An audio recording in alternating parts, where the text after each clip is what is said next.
Chapter 8. Attached.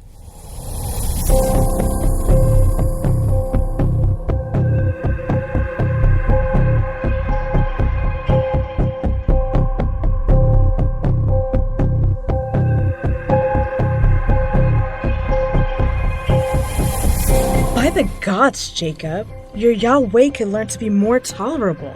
Rachel said as she stormed into her tent. Of what harm are a few moments of devotion to our ancestors? He had found her prostrating to the carved statues in her father's idol shelter, and it made him furious. I forbid you! Jacob followed after her. She was stubborn. He had known from the beginning and indulged her, even enjoyed her headiness. But this adamant devotion to dead carvings was abominable. You are a Hebrew woman now. Why do you cling to lifeless statues when we serve a living God? Those statues represent our ancestors, Jacob. They're not dead. They watch over us and help guide us. Rachel loosened her curls and began combing her hair, completely unmoved by Jacob's outburst. Jacob glared at his wife. The lamplight cast a golden glow on her supple skin, and her beautiful curls fell grandly down her shoulders. But at that moment, all he could see was her outright rebellion. He grunted in frustration and stormed out to clear his head.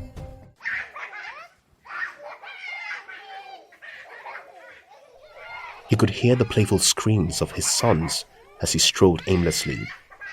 Standing at a distance, he smiled as he watched his older boys chase after a rodent. Leah sat in front of her tent, nursing his newborn Levi, while singing softly to him. Guide me, O thou great Yahweh, pilgrim through this barren land. I am weak, but thou art mighty. Hold me with thy powerful hand. His heart warmed as he listened to the song of worship he had taught them. Jacob observed her frame as she arose to hand the baby over to Zilpah. Even after 3 births, she remained slender, almost frail, unlike Rachel, with her beautiful curves and lustrous eyes. Jacob! Leah exclaimed, noticing him in the shadows. He had scared her. Even Zilpah appeared shocked to see him. He hardly ever came around this late, except it was Leah's night. Reuben and Simeon ran to him, and he lifted both boys, supporting them firmly on his waist. You look famished. All is well? Leah said, as her maid led the children away.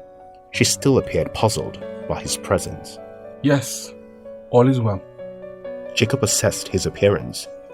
She was right. He had spent the evening after a long day searching for Rachel, and then arguing with her. Just a moment, Leah said, as she dashed behind the tent and returned with a bowl of water. Leah set the bowl down and motioned for Jacob to sit. There's really no need, Jacob said, thinking of Rachel. He should get back to her before she began to worry. Leah looked up at him with pleading eyes. Please, Jacob, she said, still kneeling and holding onto the bowl. Very well. He sat and watched as she carefully washed his feet. A knot tightened in his chest as he recalled all the ways he had treated her wrong. Consumed with his desire for vengeance, he had hated her even after she gave him his first 2 sons. He poured all his attention on Rachel, the woman he loved deeply, but his love was not enough to ignite in her a devotion to the God of his fathers.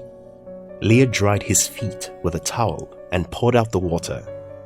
Her faith had grown with the birth of each of her sons, and many times he found himself wishing Rachel had some of her qualities. Sing that song again, he said to her.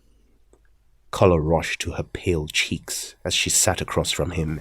Guide me, O thou great Yahweh, pilgrim through this barren land. She bowed her head and sang her heart out, and Jacob was convinced the words meant as much to her as they did to him. The soothing words sewing on Leah's rich voice eased his troubled nerves. Sometimes